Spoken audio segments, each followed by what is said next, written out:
Hi guys, if you don't know who I am C.A Sahdigz. I am a lock maker. I also do lock restorations, and I also color hair to prevent people from bleaching their hair. So if you like that, please subscribe. If not, this is not the video for you. The video is about, I want to talk to people about thinning of the locks, okay? When you, I have to say we need to work together, okay?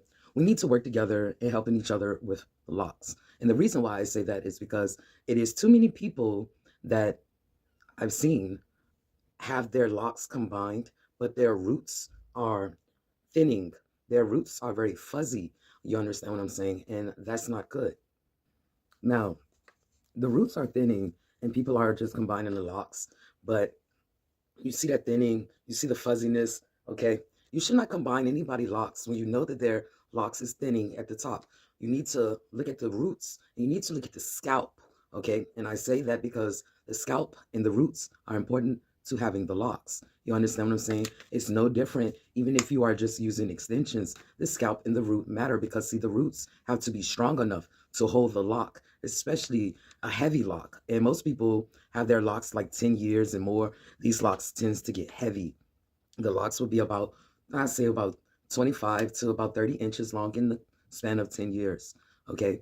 When these locks are getting long, let's say, I'm gonna say that the texture also matters. With the texture, when you have a person with coarse hair, and I mean type 4 hair, and I mean the ending of the alphabet on 4 type hair.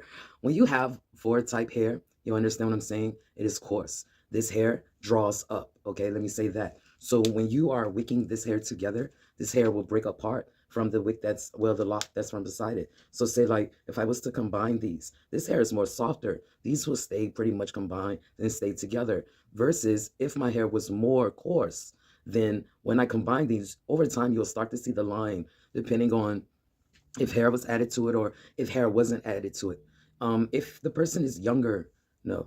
The first thing I would say is when the last time you have talked to a dermatologist or either talk to your doctor so they can refer you to a dermatologist. A dermatologist will refer you to a toxicologist, not a toxicologist, toxicologist, okay? And they will assess your hair and let you know what it is that you need to do because see, a loctician is there to just lock your hair. You can't sit up there and give somebody a diagnosis just because you're looking at their scalp and things. But what I will say is that you will know that there is a scalp issue when you start to see spots and things like that on the scalp. If you don't see those little holes, see those little holes is where the hair is going to come through, and you want to make sure it's not smooth and slick. See, when it's smooth and slick, no hair is growing back right there. It is now closed up. There's no way that the hair is going to come through there. But if you cut the hair off and you see like the pores where the follicle is coming through, then that hair will grow. Now, how much it will grow, we do not know that. So that's why I said that you should talk to a dermatologist or a specialist, especially when you start to see your hair starting to thin. A lot of people wear their hair down. I am one to wear my hair down.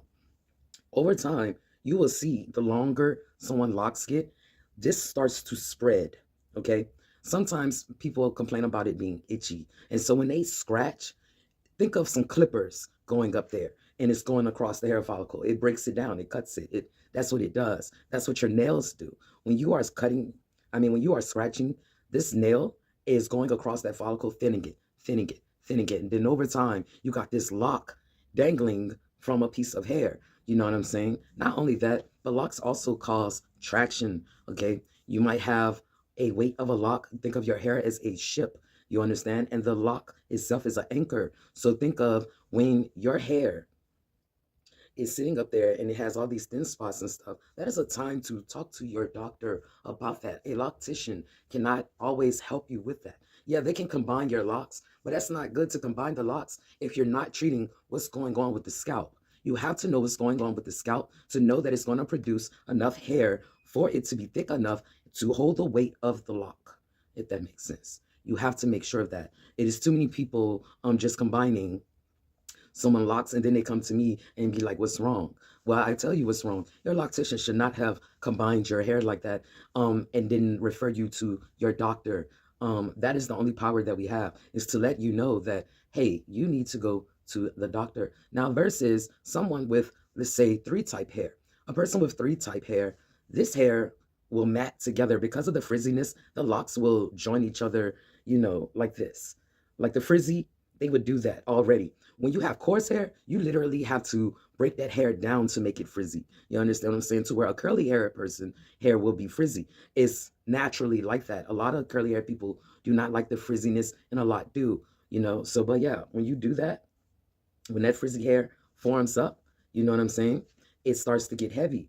Then over time, you got this big, mat right there, and then you got this root, and then you done got the scratching. So now you done broke down the hair from the root, and now you have bald spots. See, so there's a slight difference with the texture breaking off and causing thin spots versus a curly hair person or a straight hair person scratching their scalp and creating bald spots. Another thing is more coarse.